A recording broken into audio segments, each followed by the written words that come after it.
We are the American Legion Department of New Jersey. Be the one. Okay, ladies and gentlemen, the Legion family, at this point in our workshop, we are proud to bring up our department auxiliary president, Trish Muller. Let's hear it for our department president. Hey! Welcome to the podium, okay? There you go. Come right over here. All right, very good. No, stand whatever you want. I would like to thank you for my invitation today.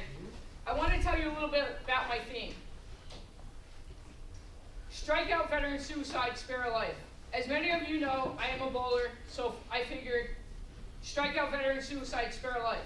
As a Legion family, I think we can strike out veteran suicide by speaking to a veteran and possibly sparing our life.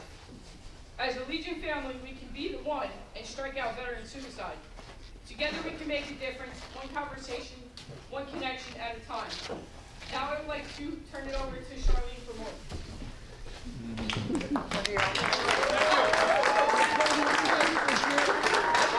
Introduce my officers that are here. I got my first vice, Lisa Natali. Charline Brown. I was like, where'd she go? White historian, Annette McCulley. Hold on a second. And I would like, on behalf of the American Legion, we want to thank you, Madam President, for all that the auxiliary does throughout our great state of New Jersey. You are appreciated, and we're proud to serve with you. Thank you.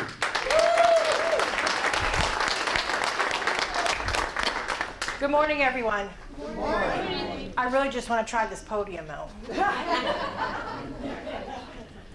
So, thank you, Trish. Thank you, Moving Forward Committee. As you know, I'm Char from Unit 455, as President Trish is from Unit 87. So, I'm not a post member, I'm not a squadron, I'm a unit member, and I am definitely not the ladies' auxiliary. We are the spouses, the grandmothers, the mothers, the sisters, the direct and adopted descendants of a Legionnaire.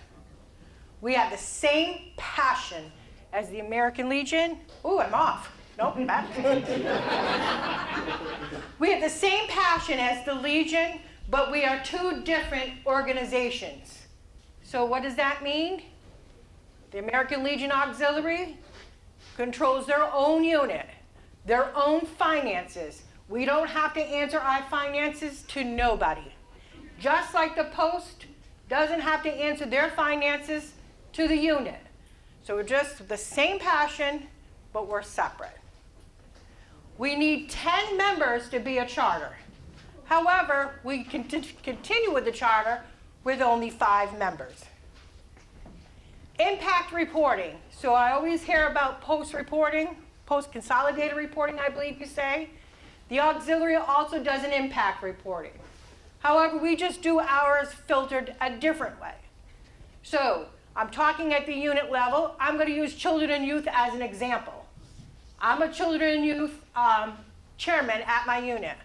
I am going to collect all the information from my co-members of everything you did for children and youth. I'm going to tally it up. I'm going to write down what we do. I'm going to filter that up to the county children and youth chairman. The county children and youth chairman will now consolidate all the units as a report. Then they consolidate that and send it up to the department children and youth chairman.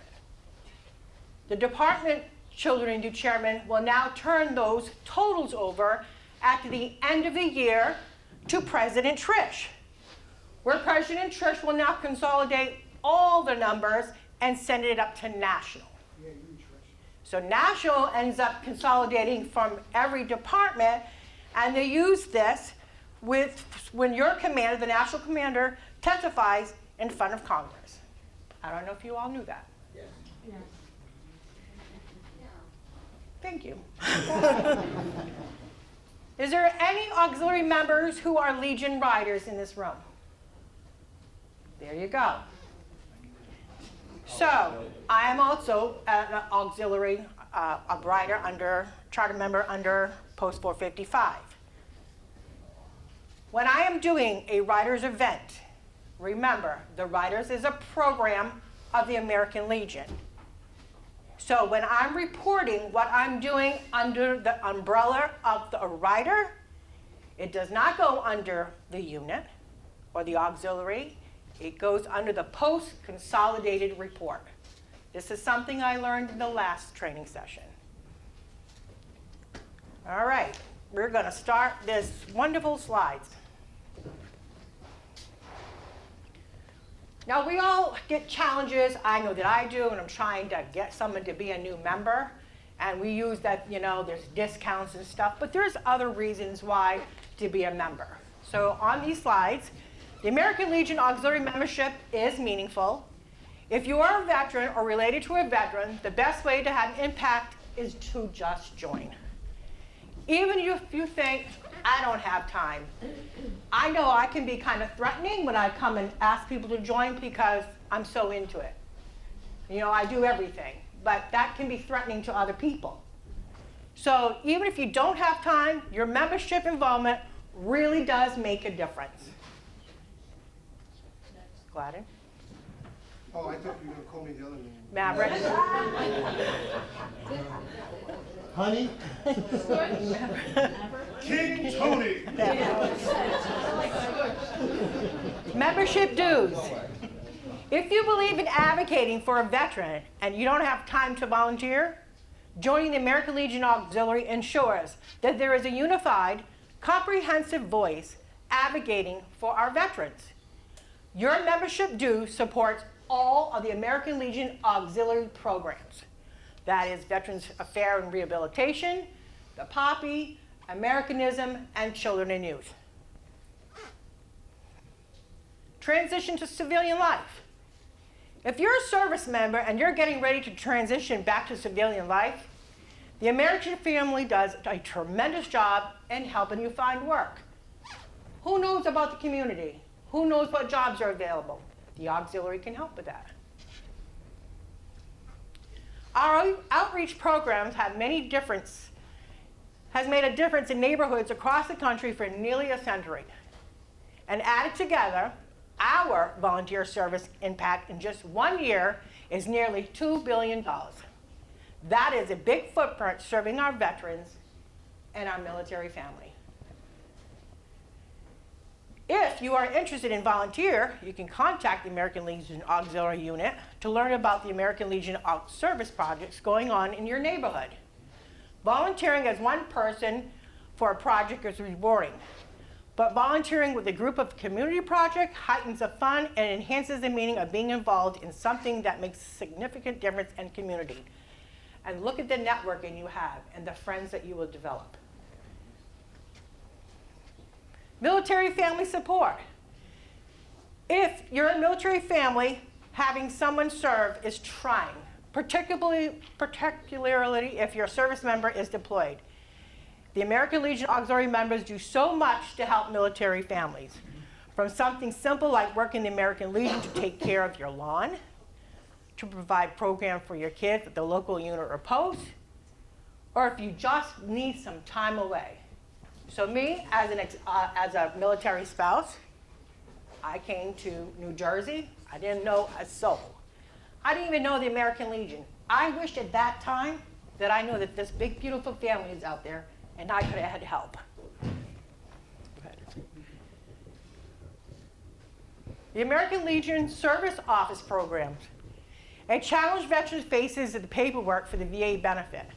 As an American Legion Auxiliary member, your due supports this service where case managers and care advocates help veterans go through the process to receive their benefits.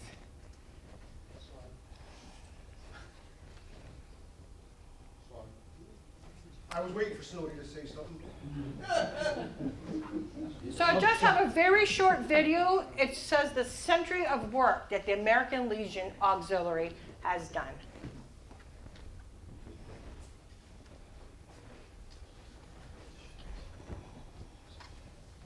maybe. There's no maybe about it, Madam Ex-President.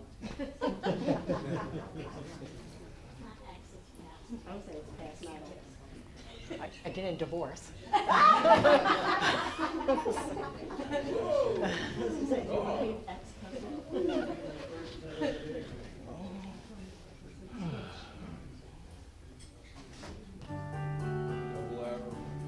got you, bud. Decades of making a difference. For 100 years, we've been working together with the American Legion to serve veterans, military, and their families. We're truly a fascinating story. Looking back, the clothes, the hairstyles, the cars we drove may look different. But there is one thing that has never changed. It's within the hearts of millions of members who have belonged to the American Legion Auxiliary since our founding in 1919. The legacy of our bond is our steadfast commitment to helping veterans, military and their families, and communities through unwavering service. Let's take a look. The Roaring Twenties brought us talking movies and Charles Lindbergh's first solo flight across the Atlantic. During this decade, membership in the American Legion Auxiliary was also taking off.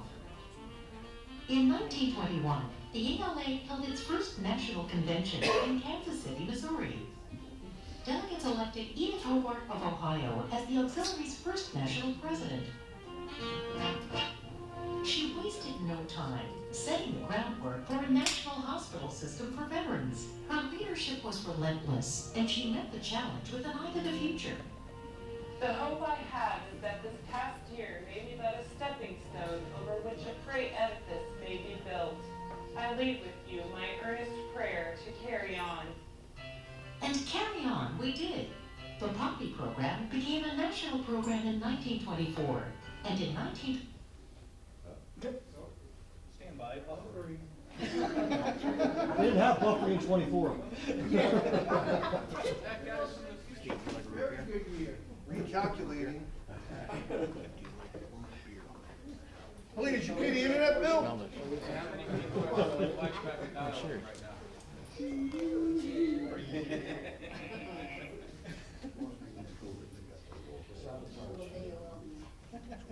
You have mail.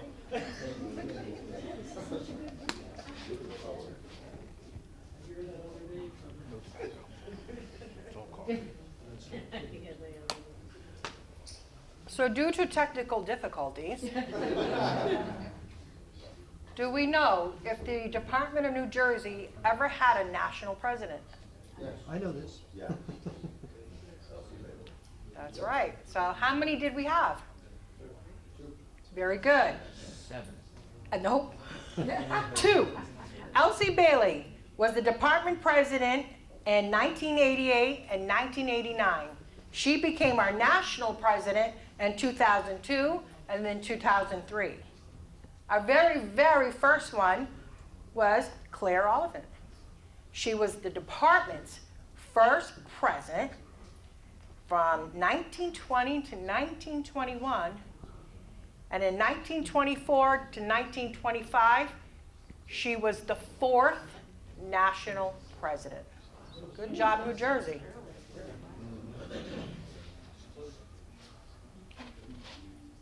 I've been to every one of these moving forward committees, and I thank the Moving Forward Committee. I think this is a remarkable job. And I've learned so much, and I've met some new faces, and I see some new faces also today. When I first started coming to these committees, it was a little challenging even in my own unit. But the unit questioned, why are you going to the men's thing? In a national We program in we 1924. really need to change how we think. We are Legion family. We need to know each other, what we do. How am I as a unit president, or a unit member, gonna help a veteran in need if I don't even understand what the Legion program is? For example, Be the One. For example, to the veterans homeless thing that I went to the other day, the at-risk, homeless, and aging veterans. It was very informative. So I encourage the auxiliary, please, if you have an opportunity to go to these things, please educate yourself, because you can just save one person, or you can help one person. 1925, the national headquarters was moved to the War Memorial Plaza in Indianapolis.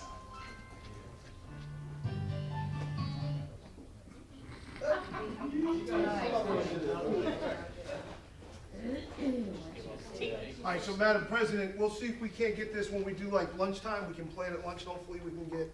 And that's fine. And for the auxiliary, you can find this on our national website. And yes, Legionnaires, the auxiliary has a national website too.